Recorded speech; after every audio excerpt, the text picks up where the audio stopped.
अस्सलाम वालेकुम dear students, how are you बेटा।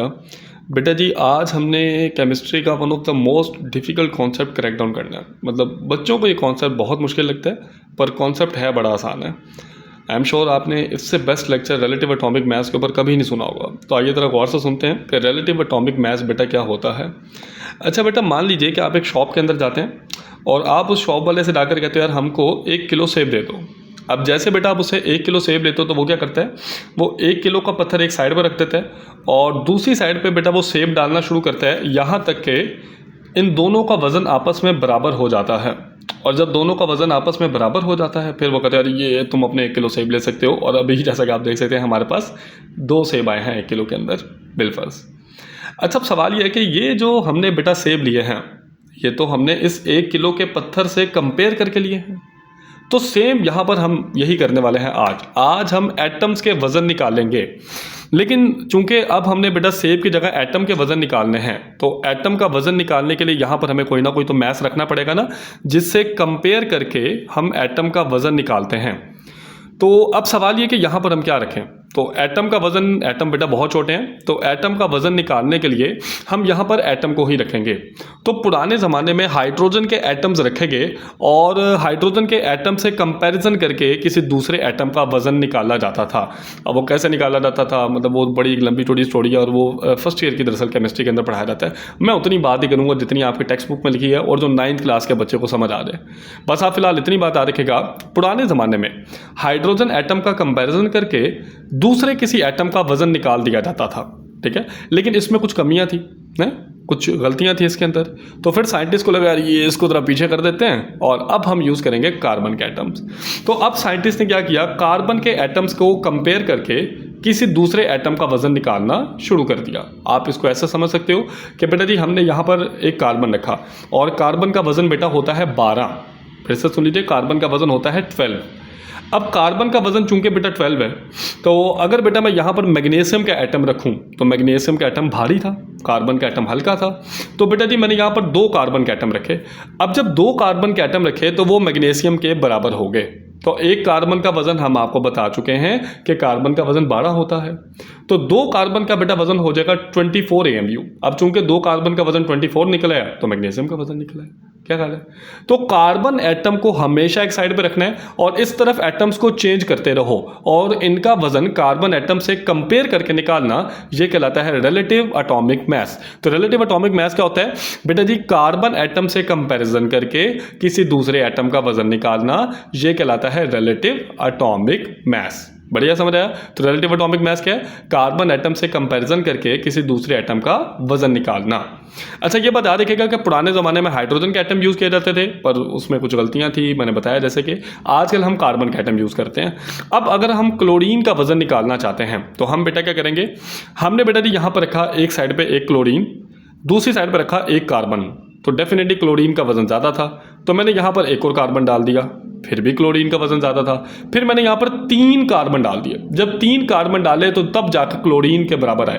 तो इसका मतलब ये 3 कार्बन का वजन कितना होगा, 12 12 12। तो ये तकरीबन निकलता है 36। तो क्लोरीन का वजन भी इसके आसपास ही होता है 35.5 यानी 36 AMU। तो इसका मतलब ये है कार्बन एटम से कंपेयर करके किसी दूसरे एटम का वजन निकालना, ये बेटा जी कहलाता है रिलेटिव एटॉमिक मास। क्लियर है? अभी थोड़ा फील हुआ है? तो रिलेटिव एटॉमिक मास का कॉन्सेप्ट तो हमें समझ आ गया कि कार्बन एटम से कंपैरिजन करके किसी दूसरे एटम का वजन निकालना, ये बेटा रिलेटिव एटॉमिक मास कहलाता है। बहुत ही बढ़िया बात है। पर सवाल ये कि अब जो हम एटम्स के वजन निकाल रहे हैं, जैसे क्लोरीन का वजन अगर 36 या 35.5 निकलता है तो क्या भाई 36 क्या, 36 किलोग्राम, 36 मिलीग्राम, क्या मतलब कोई ना कोई यूनिट तो लगाना पड़ेगा ना।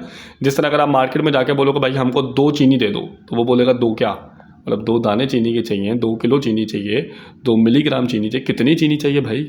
तो आप उसे बताते हो कि हमको भाई 2 किलो चीनी चाहिए। तो इसी तरह जब भाई एटम के वज़न निकालते हैं तो एटम के वज़न के साथ हम लगाते हैं AMU, एटॉमिक मास यूनिट। तो मैग्नीशियम का वज़न अगर बेटा 24 है तो डेफिनेटली फिर बेटा जी उसका वज़न कितना होगा, 24 AMU। तो अभी तक हमने क्या समझ लिया, हमने समझ लिया कि कार्बन एटम से कंपैरिजन करके किसी दूसरे एटम का वज़न निकालना, ये बेटा हमारे पास कहलाता है रिलेटिव एटॉमिक मास। पर अभी हमारे पास एक गड़बड़ आती है। जैसे मान लीजिए कि किसी एटम का वज़न 5 हो, है ना। किसी एटम का वजन अगर बिलफर्ज 5 है तो अब हम सवाल ये कि उसको कार्बन एटम से कैसे कंपैरिजन कर सकते हैं, तो थोड़ी सी दिक्कत शुरू हो जाती है। अब उस दिक्कत को हटाने के लिए हम यहाँ पर कार्बन पूरा 12 नहीं लेते, बल्कि हम कार्बन का 12वां हिस्सा ले लेते हैं, कार्बन का 1/12 जो कि बराबर होता है 1 के। मुझे पता थोड़ा मुश्किल काम हो गया, बस फिलहाल आप 9th क्लास के तक इतनी बात याद रखें कि कार्बन एटम से कंपैरिजन करके किसी दूसरे एटम का वजन निकालना, ये कहलाता है रिलेटिव एटॉमिक मास। पर यहाँ पर जो हम कार्बन यूज़ करने वाले हैं वो पूरा कार्बन नहीं होगा, बल्कि कार्बन का 12वां हिस्सा होगा। कार्बन का 12वां हिस्सा, यानी कार्बन के आप 12 टुकड़े कर दो, उनमें से जो एक टुकड़ा बचा है उस एक टुकड़े को यहाँ पर रख के किसी दूसरे एटम का वजन निकालना है। फिर से बताएं, कार्बन का टोटल वजन कितना है 12, तो 12 वाले को काटो, कितना काटना है 12 हिस्से उसके कर दो, तो कार्बन 12 के 12 हिस्से कर दो। तो अब आपने कार्बन के नन्हे मुन्ने टुकड़े कर दिए, 12 टुकड़े कर दिए, उनमें से किसी एक टुकड़े को यहाँ पर रखकर किसी दूसरे एटम का वजन निकालना, ये भाई साहब कहलाता है रिलेटिव एटॉमिक मास। तो अब अगर हमसे पूछे कि कार्बन एटम से कंपैरिजन करके किसी दूसरे एटम का वजन निकालना, तो रिलेटिव एटॉमिक मास। लेकिन दिल ही दिल में आपको ये बात पता है कि असल में रिलेटिव एटॉमिक मास क्या है। असल में रिलेटिव एटॉमिक मास है कार्बन एटम से कंपेयर नहीं करना, बल्कि कार्बन के एक टुकड़े से, यानी कार्बन के टोटल 12 टुकड़े कर दो, तो उस एक टुकड़े से कंपेरिजन करके किसी दूसरे एटम का वजन निकालना, ये प्यारे बच्चों कहलाता है रिलेटिव एटॉमिक मास। तो आई एम होपिंग कि समझ आ गया हो, वरना जब फिजिकल क्लासेज होंगी तो और ज़्यादा डिटेल में बात करेंगे। वीडियो पहले ही काफ़ी लंबी हो चुकी है, पर फिर भेजने में मुझे बड़ी दिक्कत होती है, भाई जा ही नहीं रही होती, काफ़ी ज़्यादा MBs की बन जाती है। अच्छा, फिलहाल average mass of an atom, ये किसी एटम का एवरेज मास होगा जो कंपेयर किया जाता है कार्बन से, पर कार्बन 12 पूरा नहीं लेना बेटा जी, कार्बन 12 का 12वां हिस्सा लेना है, या और ज़्यादा अल्फाज में यही कह सकते हैं कि कार्बन के एटम से कंपैरिजन करके किसी दूसरे एटम का वज़न निकाल लेना। अच्छा, उसके बाद यहाँ पर बेटा जी जो हमने आपसे बात किया है कि जब भाई एटम का वज़न लिखा जाता है तो वो लिखा जाता है AMU की फॉर्म में, और एक AMU किसके बराबर होता है 1.66 मल्टीप्लाई बाय 10 की पावर -27 kg। तो ये दरअसल 1 किलो पत्थर जो है ना, उस 1 किलो पत्थर के कई करोड़ टुकड़े कर दो, कई करोड़ टुकड़े कर दो, और वो करोड़ों टुकड़ों में से कोई एक छोटा सा टुकड़ा जो है वो बराबर 1 AMU के होता है। कैसे बताएं यार, केमिस्ट्री है ही मुश्किल है। बहरहाल बस ये था relative atomic mass, carbon atom से कंपैरिजन करके किसी दूसरे एटम का वजन निकालना, ये बेटा रिलेटिव एटॉमिक मास कहलाता है।